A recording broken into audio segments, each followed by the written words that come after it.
la feliz infancia de los montes usando la lingua. Tanto hay una figura muy importante para nuestra literatura en asturiano porque tiene un valor incluso muy superior a muchos de los que tenemos aquí literarios en lengua asturiana de esa época.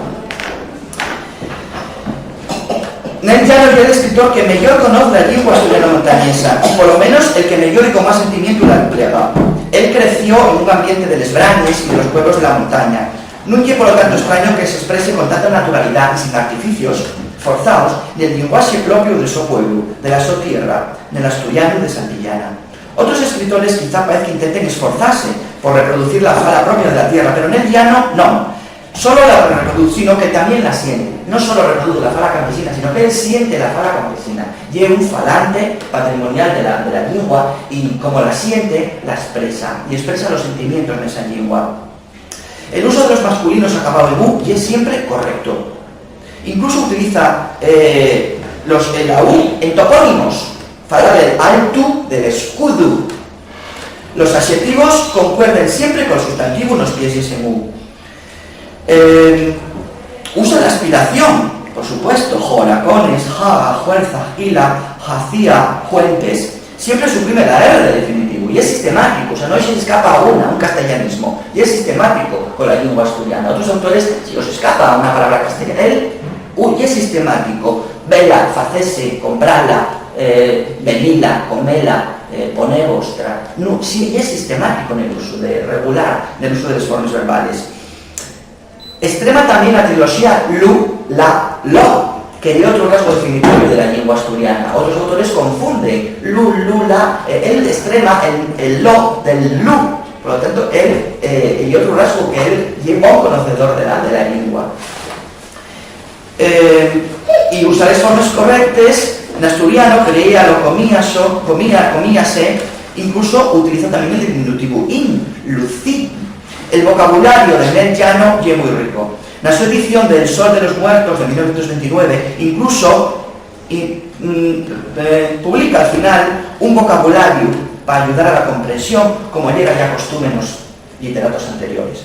Y por último hay que hablar de Francisco Cubría Sanz, que es quizá el autor más diglósico.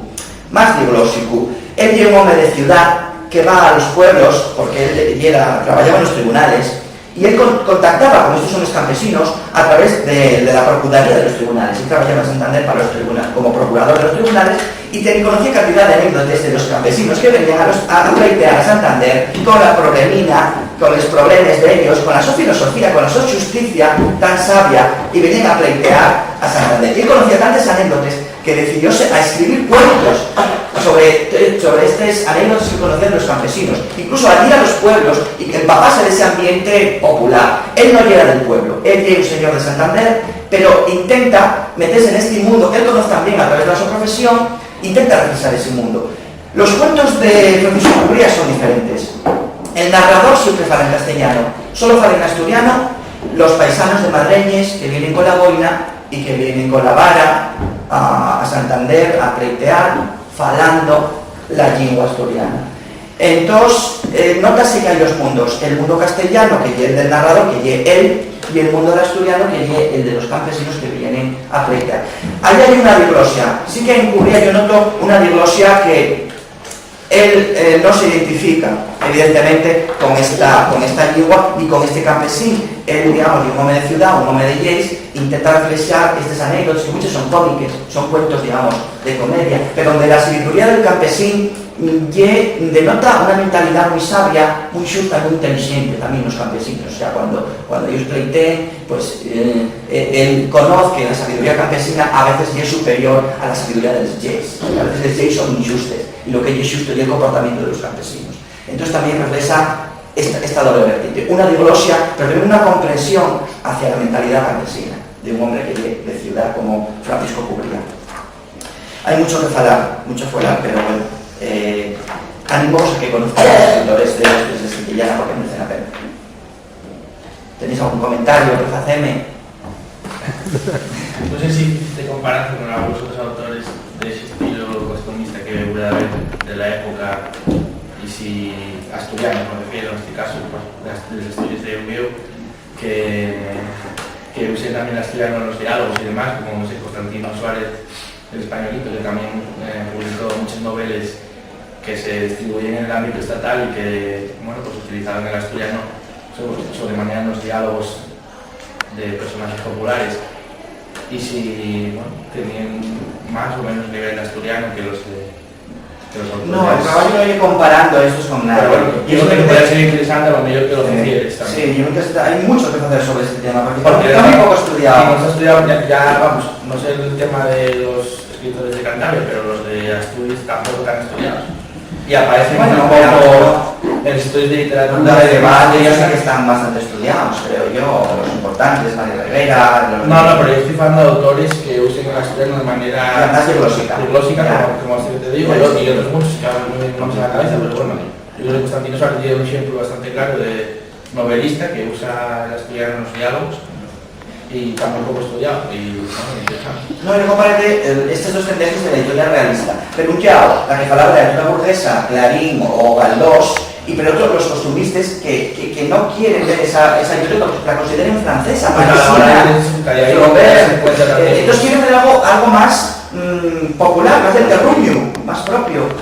Ya que los consideres de una misma cultura, de una misma lengua, pues es interesante que los compares también con los autores. Yo creo que, bueno, por lo menos creo yo que es interesante. Algo comparaba con Clarín, porque Clarín también usó palabras asturianas, también usó palabras asturianas en las novelas, Morona y en cuentos incluso de temática campesina.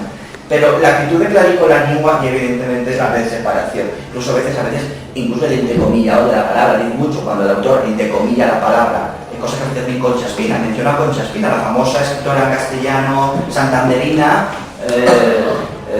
pues ella también usó palabras, pero Concha Espina, cuando usaba una palabra, como escarpines, o jayón, entrecomillaba la palabra. Bueno, esto no es mío, entrecomillaba, claro. Concha Espina ni la menciona, o sea, me está de pasada como ejemplo de escritor que entrecomilla la palabra, ella santanderina, por Dios, entrecomilla el jayón, que no piense en animal. No, estos escritores no hay que entrecomillen, y hay que escribir en fecho, de una manera sistematizada, fan trabajos lexicográficos, vocabularios, van a los pueblos a recoger formas realistas, para ellos meterles en las novelas la palabra realista, auténtica, o sea, como un científico que se dedica luego a escribir. Son unos autores que yo, increíbles, estos autores de Asturias de Santillana, que merecen mucho la pena. Bueno, había que hacer trabajos operativos, pero bueno, sobre todo entre ellos, deben comprar la Pereda con nosotros y a ver cuál más. Yo creo que destaca allí Nel Llano, Manuel Llano. Manuel Llano sobresale de todos ellos. Bueno, Pereda, evidentemente, ya dice que Pereda, él no va por la vida de cuentista él va de escritor en castellano, pero aún así, él